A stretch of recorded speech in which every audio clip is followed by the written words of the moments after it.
This is Mike with 3G Construction at Daystar.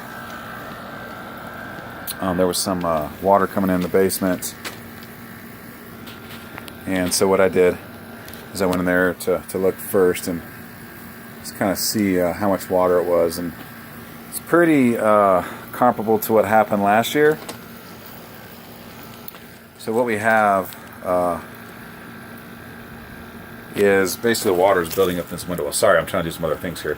But the window well is basically just holding water. It's so compacted and it's got so much sediment in there that that water has nowhere to go. You got pine needles, you got vegetation, you got trash. It looks like there's some broken glass in there. It's just holding water. And the one over here is doing the same. I mean, it's just compacted. Let's see if I can zoom in on that. You can see it's not going to let any water drain through or filter through there.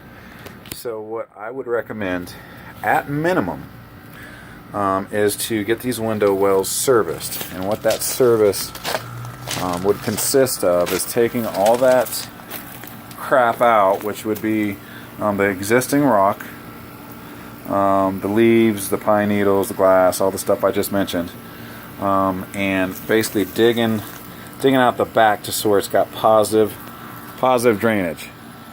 So if water ever does come in here, especially during some of these storms that we're having where we're getting a lot of water, that water is actually going to go towards the back and it will sit there, and typically in a normal situation it would drain before it lifts up and goes over the windowsill.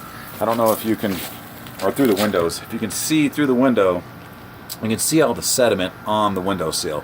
So that tells me that the water is coming through the window, over the windowsill and down the wall. Where last year when I was here, it wasn't going over the windowsill. It was, I think, leaching through the bottom of the window and kind of getting behind the wall and coming out through the bottom. When I was inside, I checked the sump pit, which does not have a pump, but it was pretty dry, so that's good news.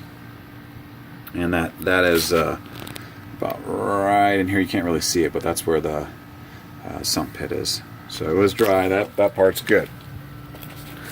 So even like on the outside here, you can see, and this is a perfect example. This is like, that would hold water all day long. If you put some walls around that would just sit there and hold water. And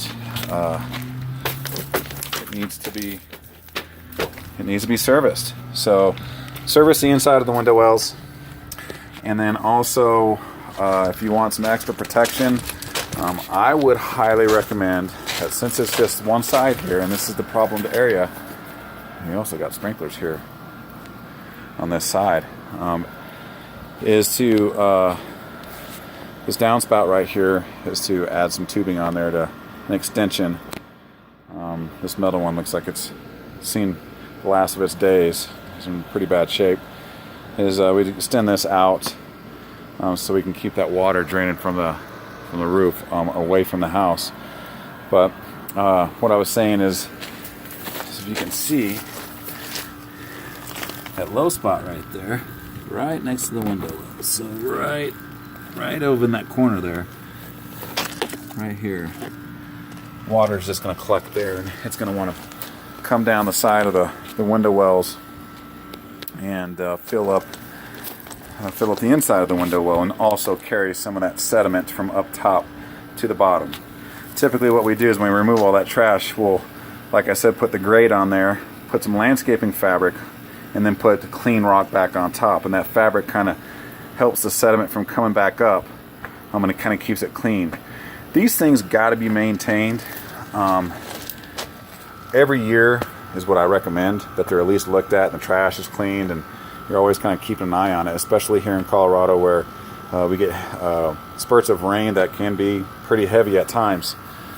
Well, in order to protect the inside, this is what I recommend. So basically pulling this rock back and just checking that grade and making sure that grade is proper, and filling in these voids and just making sure that we're protecting that edge right there next to the house and real close to the window wells here, making sure that water's draining away and not getting rid of those pockets so that water can't get in there. So those are kind of the two things that I would recommend. I'm gonna get some prices over, and I'll give you at least something to look at and pick and choose on what you're comfortable with doing. Also, when and if my guys come out here, since we got that tree right there, it wouldn't be a bad idea just to check to make sure that gutter is clean and it's not getting clogged, so we don't get no runoff over the gutters, which is falling on this area as well. So to check the gutters, make sure they're clean, and flush them out if needed, put on an extension, servicing the window wells, and then also making sure that we have the proper grade on this side of the house, and making sure that there's no voids next to the window wells.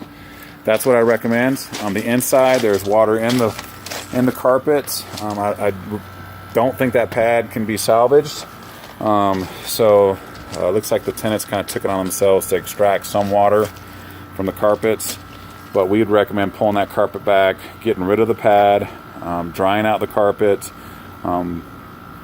putting some mold treatment on there, which would be a killer and an inhibitor. Doing some moisture tests on the drywall, and replacing the pad and kind of putting it back the way it was. But this, to me, would have to go first, and obviously we'd take that wet pad out of there. So that would be the first step, is coming here and servicing this area, getting the wet pad out, and keeping the area dry, putting a fan in there and drying that area. And then once we can confirm that this area, we have taken care of this, and when we know that there's no water going to be coming in, then we could schedule to put the new pad and carpet back. That's what I recommend. Let me know your thoughts. Questions, concerns, ideas, please let me know. Thank you very much.